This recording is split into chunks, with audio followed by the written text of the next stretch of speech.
आप एसआईपी करिए। आपका जो मान लीजिए कि आपका मंथली इनकम 100 रुपीज़ है, राइट?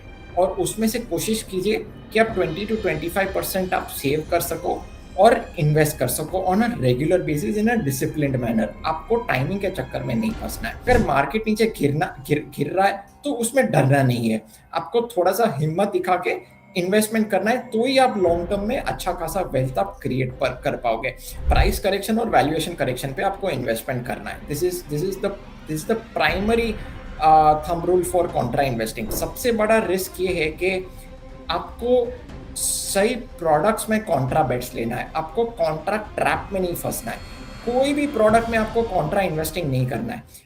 हेलो नमस्कार। आप देख रहे हैं मनी गुरुकुल का एक बेहद ही खास एपिसोड जहां पर हम इन्वेस्टर एजुकेशन सीरीज के तहत आपको म्यूचुअल फंड की दिशा में बहुत ही बेहतर तरीके से मार्गदर्शन करते हैं। और इसके साथ ही कोशिश हमारी होती है कि अलग अलग विषयों पर एक अच्छी और जानकारीपूर्ण जो चर्चा है वो हम आपके सामने लेकर आएँ। और आज की कड़ी में हमारे साथ बेहद खास मेहमान जुड़ रहे हैं। मैं परिचय करा दूं, हमारे साथ ऋषभ देसाई साहब जुड़ चुके हैं, जो कि फाउंडर हैं रूपी विद ऋषभ इन्वेस्टमेंट के। Thank you so much Rishabh ji, thank you so much अपना कीमती समय देने के लिए। और आज हम कॉन्ट्रा स्ट्रेटजी के बारे में आज चर्चा करने वाले हैं। तो हमें सबसे पहले बताइए कि ये कॉन्ट्रा स्ट्रेटजी होती क्या है और ये कैसे काम करती है। प्रशांत जी, बहुत बहुत शुक्रिया मुझे शो पर बुलाने के लिए। देखिए प्रशांत जी, कॉन्ट्रा स्ट्रैटेजी बहुत सिंपल है। मार्केट जो करता है उसका ऑपोजिट इन्वेस्टर्स को करना चाहिए। What this means is that कि आपको अगर बेयर मार्केट चल रहा है तो आपको बुल बन के इन्वेस्टमेंट करना चाहिए, और अगर मार्केट में बुल मार्केट चल रहा है तो आपको थोड़ा सा बेयर बन के शांति से बैठना चाहिए। सो बेसिकली मार्केट जो करता है उसका इन्वेस्टर को ऑपोजिट करना चाहिए। मार्केट जब नीचे गिरता है, करेक्शन होता है, तो आपको थोड़ा हिम्मत दिखा के इन्वेस्टमेंट करना चाहिए।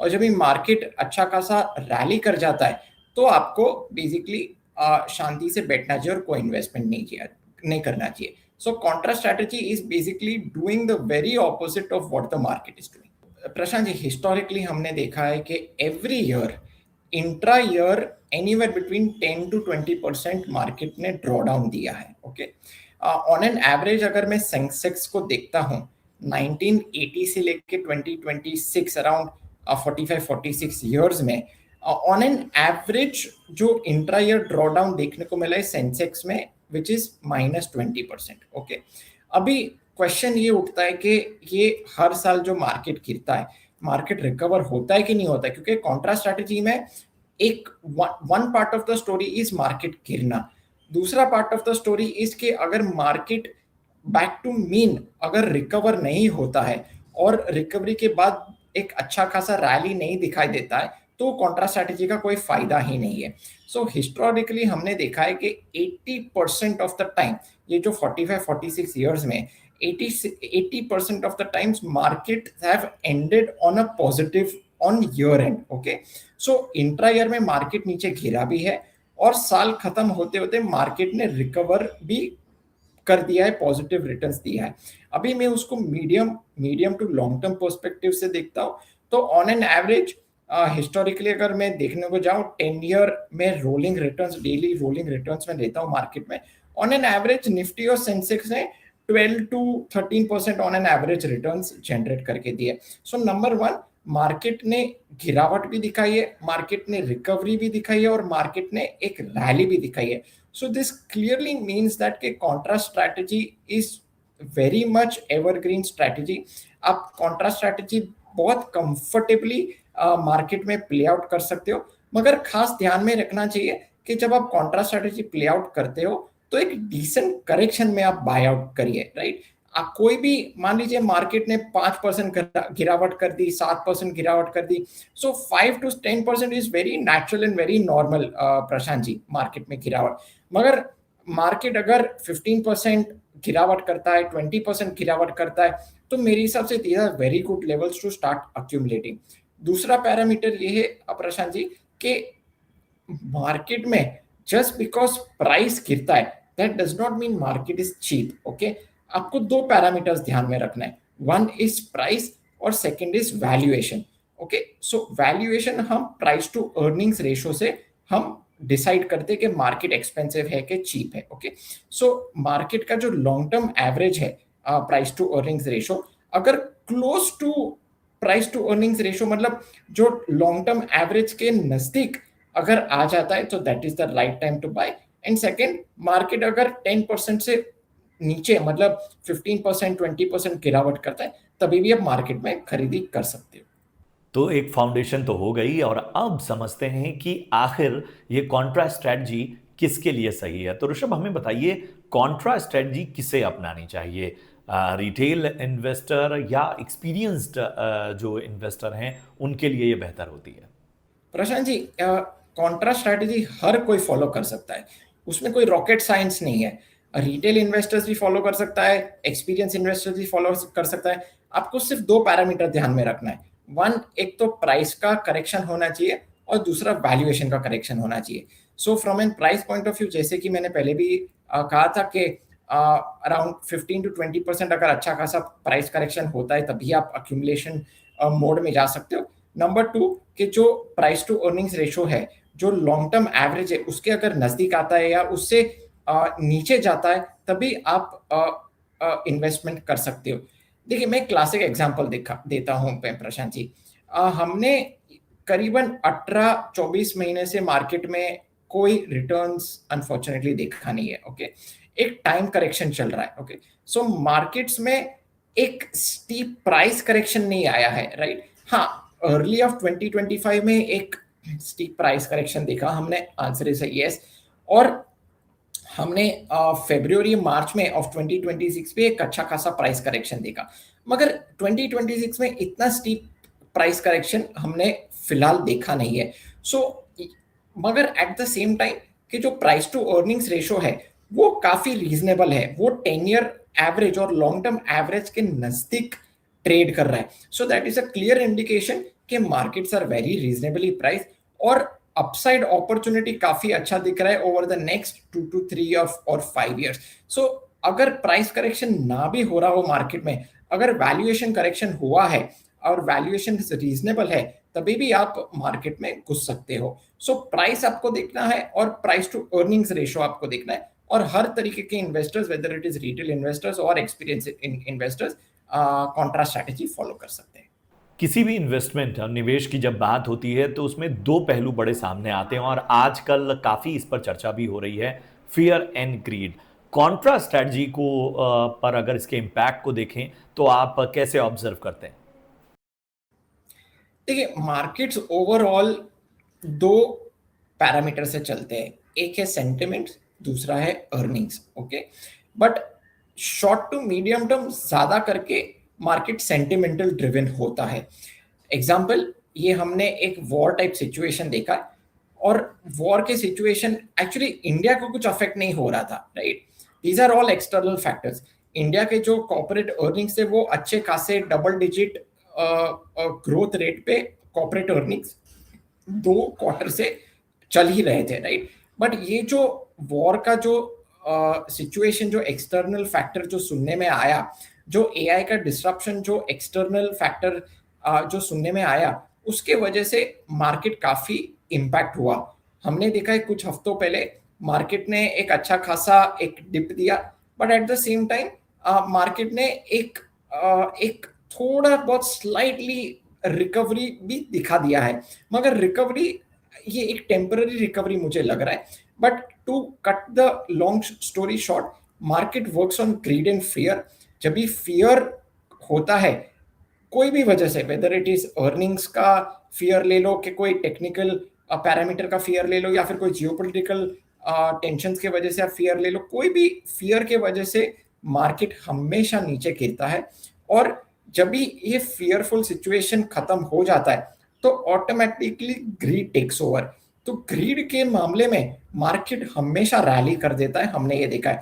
सो ये बहुत अच्छा मैं कोट देता हूं, मैं ये बहुत फेमस कोट है कि be greedy when others are fearful and be fearful when others are greedy, right? So जब भी फियरफुल होते हो, मार्केट अगर फियरफुल है, मार्केट अगर नीचे गिरता हुआ नजर दिखाई दे रहा है तो आपको ग्रीडी बन के मार्केट में घुसना चाहिए।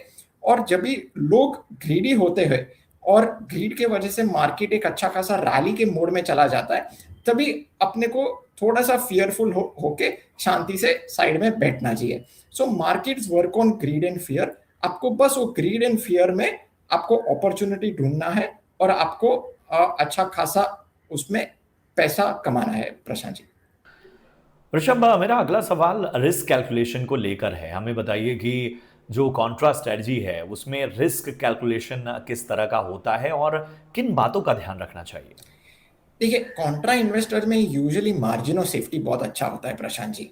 राइट, क्योंकि जब भी आप करेक्शन मोड में आप खरीदते हो, of course it is very painful, there is no doubt in it, क्योंकि आप एग्जैक्ट बॉटम फिश तो नहीं कर पाओगे, प्रशांत जी। ओके, आप आपके पास बहुत ही स्ट्रॉन्ग लक या फिर बहुत स्ट्रॉन्ग नसीब होना चाहिए to catch the exact bottom every single time. अब एक आध बार, चलो एक आध बार आप एग्जैक्ट बॉटम आप कैच कर पाओगे, मगर आपको मोटा मोटी जो करेक्शन मोड है उसमें आपको इन्वेस्टमेंट करना है। सो मेरे हिसाब से देखिए, सबसे बड़ा रिस्क ये है कि आपको सही प्रोडक्ट्स में कॉन्ट्रा बेट्स लेना है, आपको कॉन्ट्रा ट्रैप में नहीं फंसना है। कोई भी प्रोडक्ट में आपको कॉन्ट्रा इन्वेस्टिंग नहीं करना है।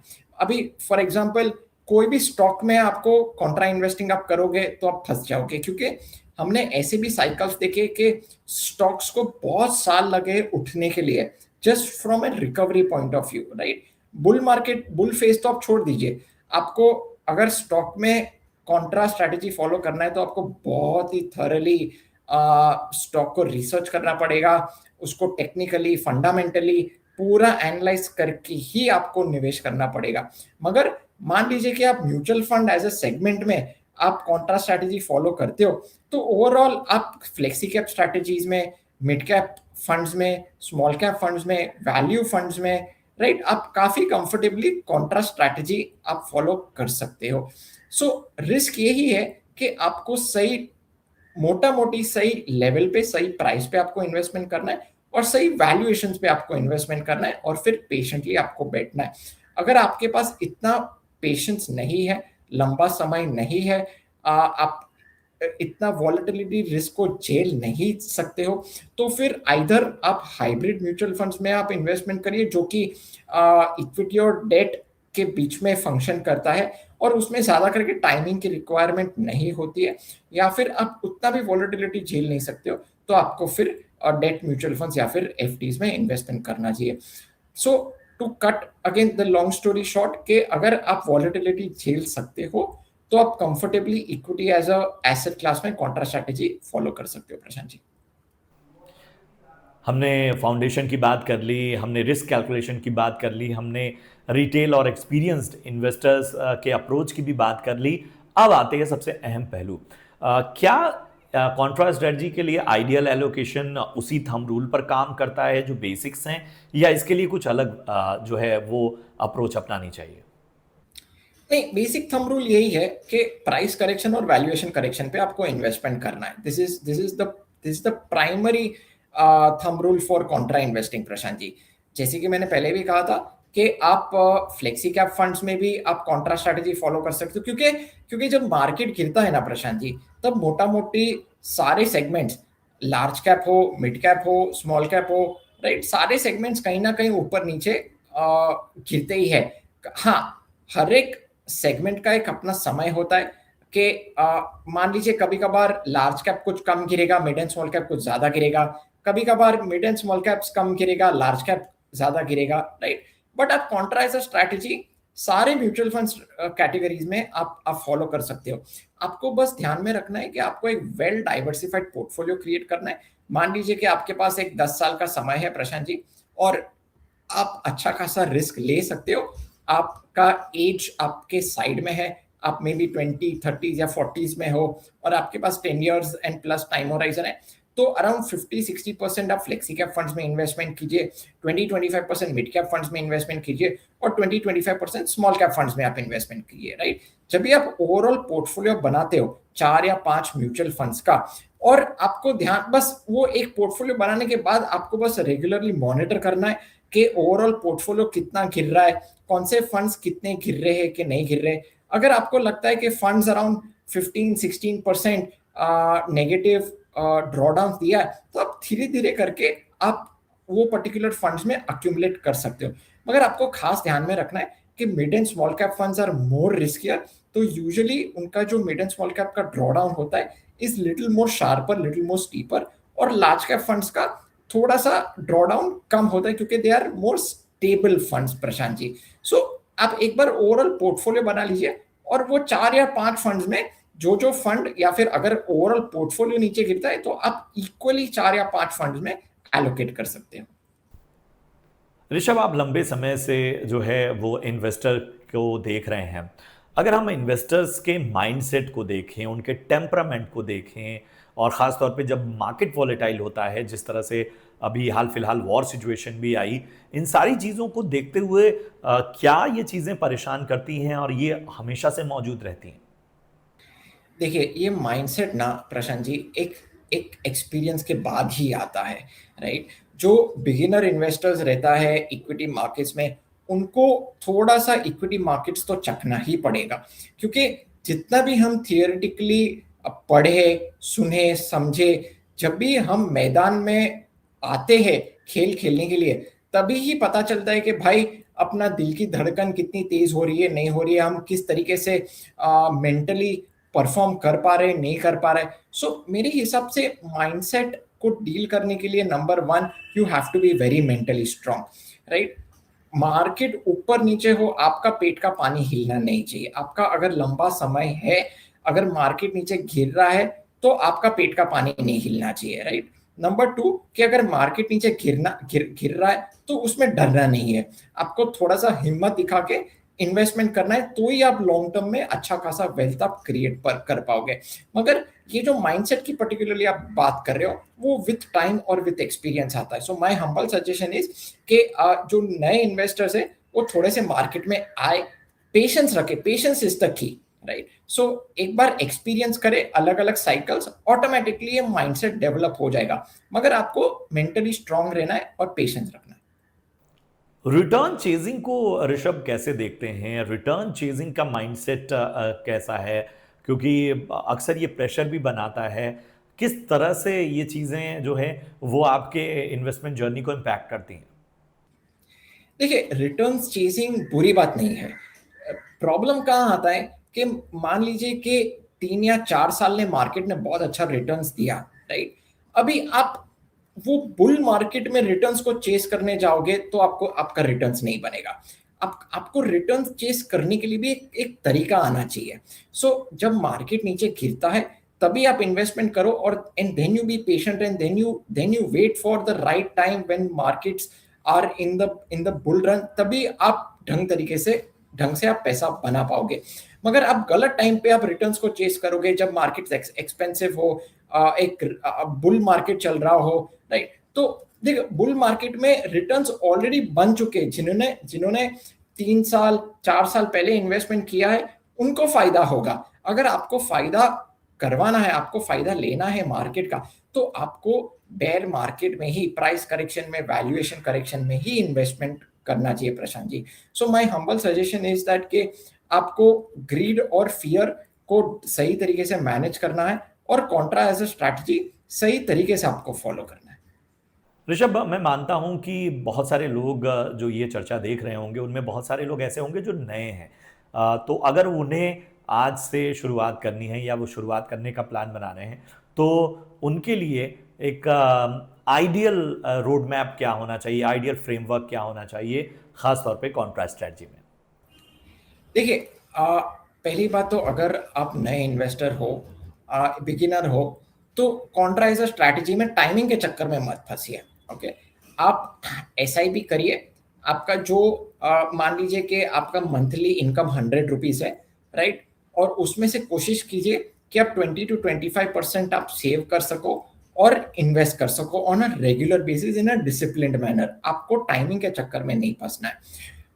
Number two, contra as a strategy, आपको मार्केट का थोड़ा बहुत समझ है, आपको, आप मार्केट रेगुलरली आप ट्रैक कर सकते हो, तो फिर आप कॉन्ट्रा एज अ स्ट्रैटेजी आप फॉलो कर सकते हो। क्योंकि मार्केट में आपको ध्यान भी देना जरूरी है कि कब मार्केट गिरता है, कितने लेवल पे गिरता है, क्या वैल्यूएशन है मार्केट में, कौन से लेवल पे कौन से वैल्यूएशंस में मार्केट ट्रेड कर रहा है। सो ये छोटी छोटी 3-4 चीज़ है विच इज़ वेरी इंपॉर्टेंट, क्योंकि उसके लिए आपको मार्केट को थोड़ा सा रेगुलरली ट्रैक करना पड़ेगा। अगर आप ट्रैक नहीं कर सकते हो ऑन अ रेगुलर बेसिस, तो आप एसआईपी स्ट्रैटेजी फॉलो करिए। उसमें कोई टाइमिंग की जरूरत नहीं है, लॉन्ग टर्म टाइम होराइजन होना चाहिए और आपको पेशेंस होना चाहिए, that's about it. So over the next 10 years, 15 years, 20 years अगर आप SIP as a strategy follow करते हो तो बहुत अच्छी तरह से भी आप वेल्थ क्रिएट कर पाओगे। मगर जिन्हें एवरेज से ज्यादा पैसा कमाना है, देखिए वेल्थ तो एसआईपी में क्रिएट हो जाता है, but substantial wealth is created only by following contra as a strategy or by timing in the equity markets, Prashant ji, right. So आपको कॉन्ट्रा एज अ स्ट्रैटेजी आप खुद पे खुद भी नहीं कर सकते हो, तो आप अपने डिस्ट्रीब्यूटर को पकड़िए, एडवाइजर को पकड़िए, उसका हाथ पकड़िए और आप कॉन्ट्रा एज अ स्ट्रैटेजी उसके गाइडेंस के अंदर आप कर सकते हो। और अगर आपको सूझबूझ है, आप ओवरऑल मार्केट्स आप ट्रैक करते हो, तो आप खुद पे खुद भी फॉलो कर सकते हो। सो नंबर वन, बिगिनर्स को टाइमिंग के चक्कर में फिलहाल नहीं पड़ना चाहिए। एसआईपी एज अ स्ट्रैटेजी आप फॉलो करिए। और अगर आपको थोड़ा सा ज्यादा वेल्थ कमाना ही है, एवरेज से ज्यादा वेल्थ कमाना है, तो एक अच्छा एडवाइजर या डिस्ट्रीब्यूटर को पकड़े और उसके गाइडेंस में आप कीजिए, या फिर उसको बोलिए to manage your portfolio well. So this is what I would suggest to investors out there. बहुत बहुत शुक्रिया करेंगे ऋषभ, बड़ी अच्छी चर्चा रही और उम्मीद करते हैं कि इस चर्चा का फ़ायदा लोगों को मिले। हम दर्शकों से भी ये गुजारिश करेंगे कि अगर उनके मन में कोई सवाल है तो प्लीज़ कमेंट बॉक्स में बताएं, हम उन सवालों के जवाब देंगे अपने आने वाली ख़ास चर्चाओं में। फिलहाल हमारे चैनल को सब्सक्राइब करना मत भूलिए और देखते रहिए मनी गुरुकुल। म्यूचुअल फंड निवेश बाजार के जोखिमों के अधीन है। योजना से जुड़े सभी दस्तावेजों को ध्यान से पढ़ें।